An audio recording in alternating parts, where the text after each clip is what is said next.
I'm Jake. I'm Tom. And we are VIMTV, Velocities in Music, here today to do our 147th episode in a new band, another on the Sargent House label, Fang Island's self-titled first album, Fang Island. And man, Sargent House just seems to come out with just really good music. This band, they're, I think, from California, because that's where Sargent House label is located. Actually, no, that's not right. These guys are not from California. Just ignore that. Anyways, this sound, I'm going to let Tom talk about the sound, because these guys have a really interesting sound. This is a crazy amalgamation of so many blatantly unrelated things, but I gotta say, Fang Island is able to bring them together. Here's some of the stuff I get. Well, you wrote these down. I'm just going to steal them from here. Animal Collective, you definitely get some of that. Annuals. True, because there's some kind of noisy, kind of, industrial type stuff in there. Some Saxon Shore, there's definitely that post-rock vibe.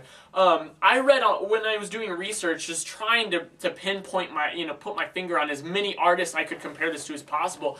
A lot of what came up was people saying that you could tell some Andrew WK influence. Which is interesting because I really hate Andrew WK. But at the same time, that kind of punky attitude, I get a little bit of that, and also just the noisy guitar, which actually reminded me of Sleigh Bells, the kind of arena guitar sound at times. Just slamming you around. But also some phenomena, which would go along with the annual side of things. So that's what you get. Basically, what I'm trying to say is this album jumps around all over the place. You'll go from these just crazy sweeping drums to just some sweeping electronic synth. But if you didn't catch what I just said, sweeping is the key element here. Things really move along well. They move from one song to the next when you might not even notice, and it makes a good album feel. To tell you the truth, due to the rather short length, sometimes it feels like an EP, like an opening statement almost to their like future career. 33, 35 minutes? I don't think much longer than that. I mean, it was short to a fault for me the first time I heard it. I do not like short albums. I really feel like short albums kind of, what's the point? I really don't get it. That's one of my big knocks in the shins, Oh Inverted World. But you know what? I actually think that these guys do it right for their first album. And they justify having the short album. This album is 10 tracks long, and the first and last track start with fireworks, the sound of fireworks, which fits Fang Island sound. It's very bombastic. They're just crashing into you. And they change from, like, Tom nailed it. There is no... These are not typical songs. These songs flow in and out of song structures like it's crazy. Crazy time signatures. You'll have just random guitar parts and vocal parts sneak in there that I mean, no direct like vocal presence at any given time, but more just these vocal choruses kind of just anchor in on the sound at some times, and it just really knocks it out of the park for me anyways. I really like some of the things that they're doing.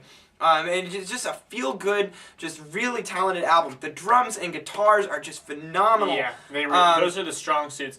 It's strange to finally hear a band that's not an instrumental band where the vocals are not the best part of the band. Yeah, honestly. And it's really all about the drums and bass, drums and guitar. And because, it's 10 tracks and short, I'd really rather have a short album that's really polished and to the point like this than an album that's longer and has a few weak songs on it. Every single song on this album, I think, is a strong song, and it's making it extremely hard for me to pick tracks just because I think this is such a solid release. Now, take that with a grain of salt. This is only 30, 35 minutes long. This is a statement saying, hey, this is Fang Island, this is what we can do. It's more of a thesis statement to their future work is what I see.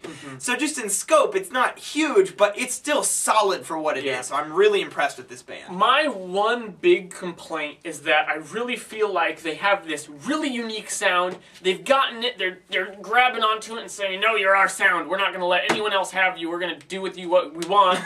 But they haven't quite perfected how to take that sound and turn them into really memorable, incredible songs. Because these are good. This is good as an album, and I'm going to rate it as an album, and I'm going to give it I'm honestly going to give this album a better rating than I would give any of the songs. Just because it works as a full listen really well, but individually, the songs are just kind of sparse and kind of weird and random, which is cool. I'm sure a lot of people like it. I liked it, but I didn't love it. I feel like they could take the sound, and hopefully they will do this for their next release. I'm really looking forward to it. I think they'll be able to take it and just craft it a little better and get something that they can really just grip onto people with.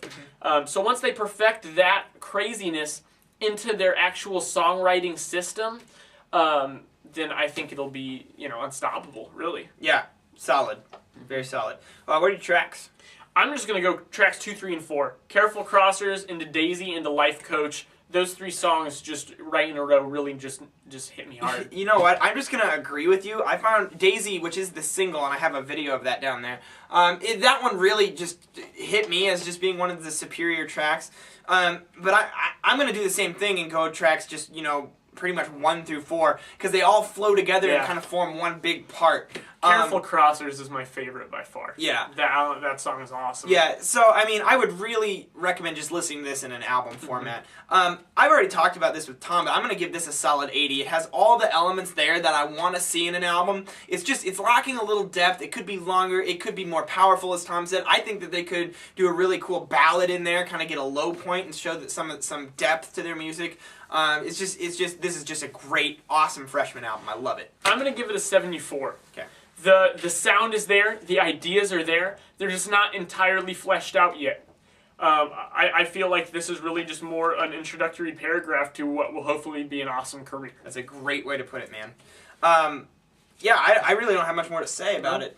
I guess check it out. Fang Island on Sargent House. Now, we've reviewed 3 Sargent House albums so far. This, Red Sparrows, and RX Bandits. All 3 we've given good reviews to, and I just want to give a shout out and thank you to Sargent House for hosting bands that just are awesome, and then kind of let everybody know Sargent House is a smaller label. Go check them out, because pretty much everything we've heard from Sargent House has been quality. Yeah. So what do you think about? Well, let's go this. First of all, if you've heard Fang Island, where do you think they're going to go next and why? And write it down there in that comment box.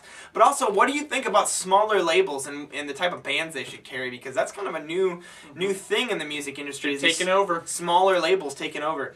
So let us know what your thoughts are. That was Fang Island from 2010, new band. I'm Jake. I'm Tom. We are VIMTV, Velocities in Music, moving music critique forward.